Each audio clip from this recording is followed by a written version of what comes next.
بھلا تمہارا بنانا مشکل ہے یا آسمان کا؟ اللہ نے اس کو بنایا، اس کی چھت کو اونچا کیا، پھر اسے برابر کر دیا، اور اسی نے رات تاریک بنائی اور دن کو دھوپ نکالی، اور اس کے بعد زمین کو پھیلا دیا۔ اسی نے زمین میں سے اس کا پانی نکالا اور چارہ اگایا اور اس پر پہاڑوں کا بوجھ رکھ دیا۔ یہ سب کچھ تمہارے اور تمہارے مویشیوں کے فائدے کے لیے کیا۔ پھر جب وہ بہت بڑی آفت آئے گی، اس دن انسان جو محنت وہ کرتا رہا یاد کرے گا، اور دوزخ دیکھنے والے کے سامنے لا کر رکھ دی جائے گی۔ اب جس نے سرکشی کی اور دنیا کی زندگی کو مقدم رکھا تو اس کا ٹھکانہ دوزخ ہی ہے۔ اور جو اپنے پروردگار کے سامنے کھڑے ہونے سے ڈرتا اور نفس کو بیجا خواہشوں سے روکتا رہا تو اس کا ٹھکانہ بہشت ہی ہے۔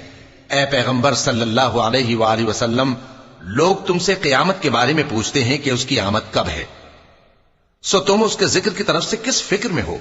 اس کا منتہا یعنی واقع ہونے کا وقت تمہارے پروردگار ہی کو معلوم ہے۔